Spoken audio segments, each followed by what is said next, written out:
welcome back to our channel Foodies Magnets, and today we're going to make a super easy and quick recipe, one of my personal favorites, chocolate. That's going to be a peanut butter and chocolate cake. And let's see what all ingredients you require for that. They are really simple and easy. So the ingredients that we require for a quick and easy chocolate and peanut butter cake are 1.5 cup of all-purpose flour, which is maida, 1/4 cup of cocoa powder. I've used a dark cocoa powder. It's up to you, whichever brand or company you want to use. The next ingredient is 1/4 teaspoon of salt, 1 teaspoon of baking soda, khane ka soda. Peanut butter and chocolate frosting, we will require powdered sugar 1 cup, peanut butter 2 tablespoons, cocoa 1 tablespoon, vanilla essence ½ teaspoon, milk about 2 to 4 teaspoons, butter, normal butter, any butter you can use. You can use white butter or yellow butter, which is, it has to be 1 tablespoon. So in total 3 tablespoons of butter, 2 tablespoons of peanut and 1 tablespoon of normal butter. So now let's get started. Let's get started with the preparations. This is a super quick and easy recipe, and I'm sure everyone is going to enjoy this. This is eggless, so for all the eggless cake lovers, this is going to be the most delicious cake ever. So let's see what all are the steps for the preparation. Now let's get started. Let's fire up our blender. You can use an electric beater as well. I have this machine, so it makes life and work much easier for me, but electric blender is the best way to go as well. Now let's get started. We're going to add our maida.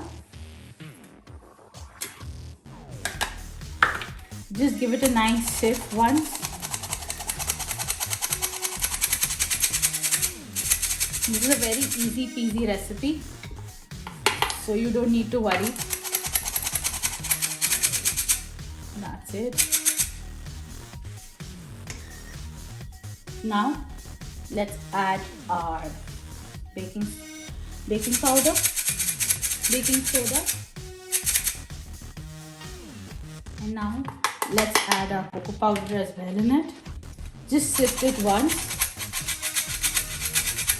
so that it is nice and airy.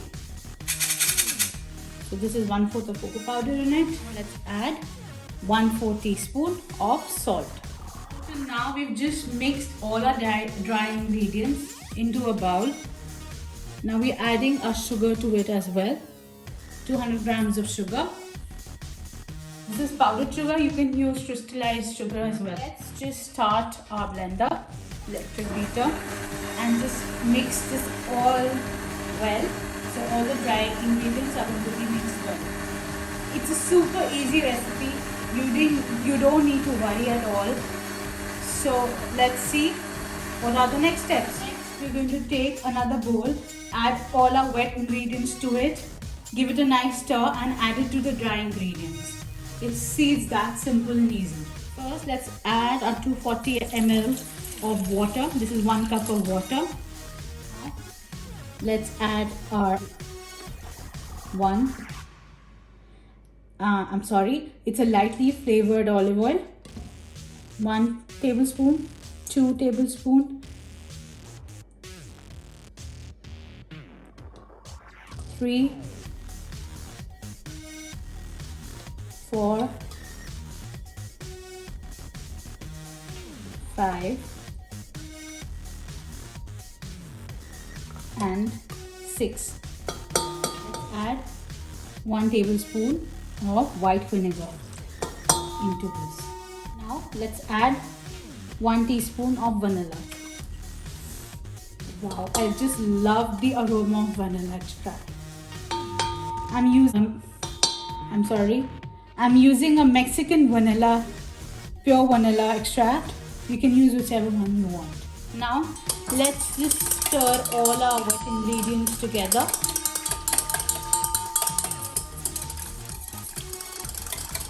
Once we've given it a nice stir, now we just need to simply add the wet ingredients to our dry ingredients and blend. Please just turn our blender. Let's just add all our wet ingredients to this, but in batches.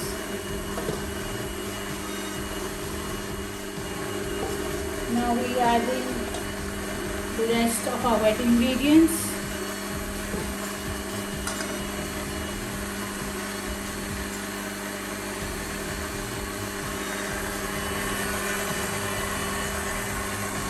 Let's just increase the speed of our blender.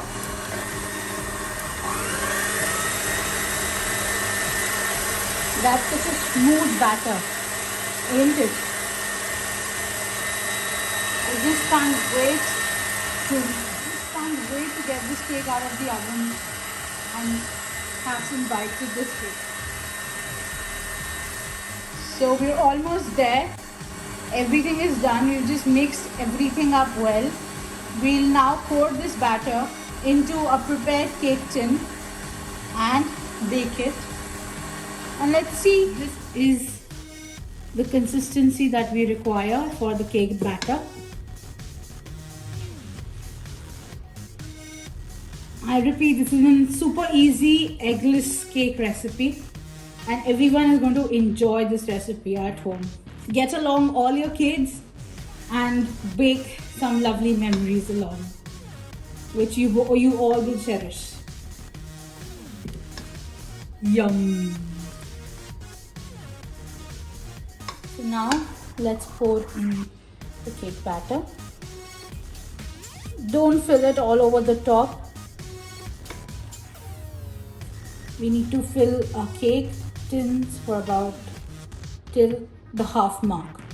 So you can see that we've not filled the cake tin till the top. It's midway because the cake is going to rise well. So we need to leave space for that.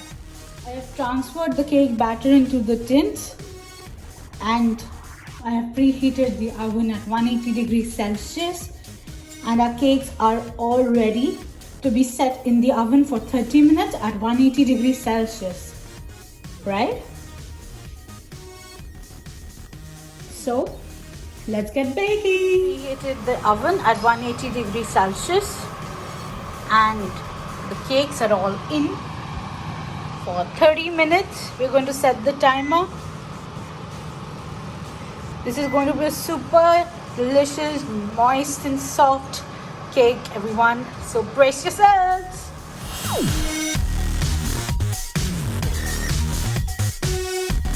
While our cake is getting baked, let's quickly make the frosting. This is again super simple, like I said before.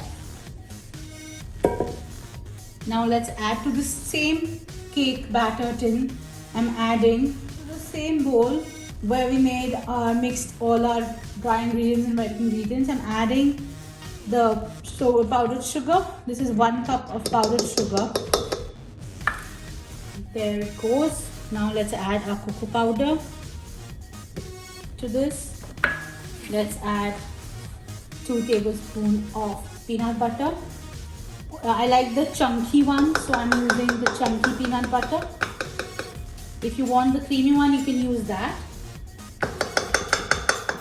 And I have slightly microwaved it for 10 to 20 seconds in the microwave. There it goes. Now it's time to add our vanilla. So we're adding our vanilla. Oh my god, the smell, the aroma coming from this is just so tempting. Let's add 1 spoon of softened butter. This is regular yellow butter which I'm using. We've added the ingredients to this. We just need to keep the milk aside.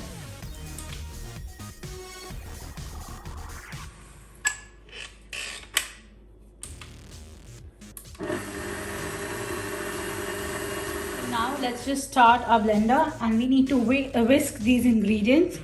I've just kept the milk aside. Once these ingredients are mixed, we'll add the milk one by one. 1 spoon at a time.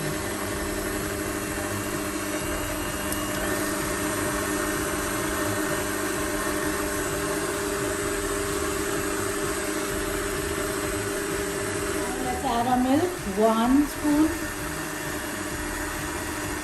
2 spoon, 3.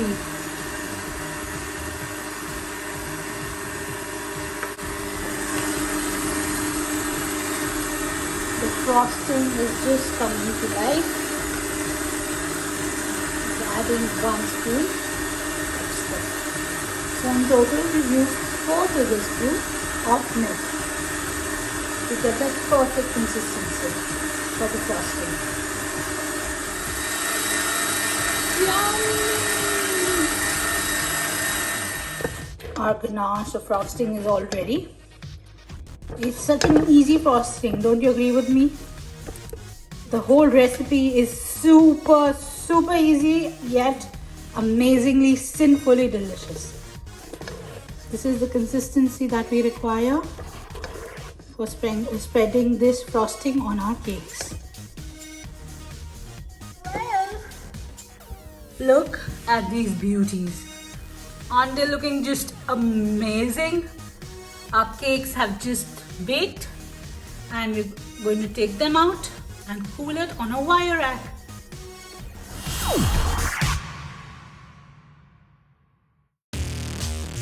Starting with this little one because this cake is all cool down to room temperature. Now we're just going to get started with our frosting. This is super easy and simple. Let's pour the frosting on top and just with the help of a spatula or a knife, just cover it up already. We've covered our cake with the frosting. Just use a spoon or a spatula and pour the frosting all over and let it set. So now we've taken out the cake, demolded the cake from the tin. Let's peel the parchment paper. Wow, this looks amazing. And can you see the dark color of the cocoa? It's because of the darker cocoa which we've used. So the darker the cocoa you use, the better the color is going to come. This looks just amazing. But let's get frosting soon.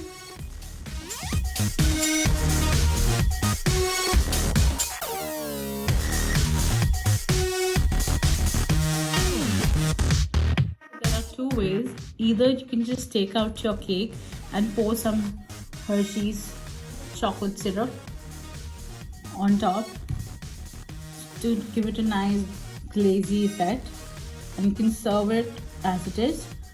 And the second is putting on the frosting. So let's get started with the frosting for this one. So now let's just pour our frosting on top. Yum, this is looking amazing. So nice and fluffy and smooth frosting this is.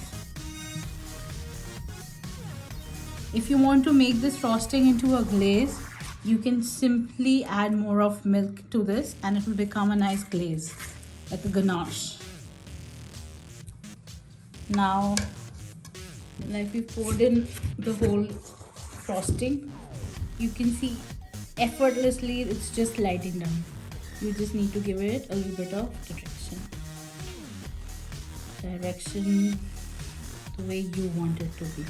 You can use the back of a spatula or a knife or a spoon even for that matter, whatever suits you. This is not a difficult task and this is a super easy and delicious recipe. So do try this at home once. Place the small cake on top of the bigger one, as you can figure out.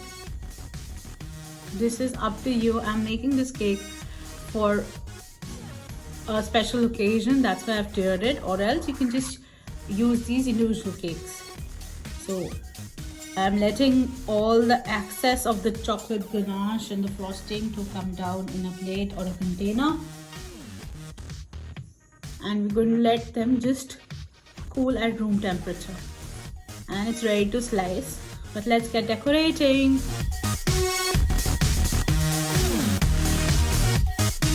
And voila, our cake is all ready. Our chocolate and peanut butter cake is all set to be cut and eaten. Doesn't it look delicious?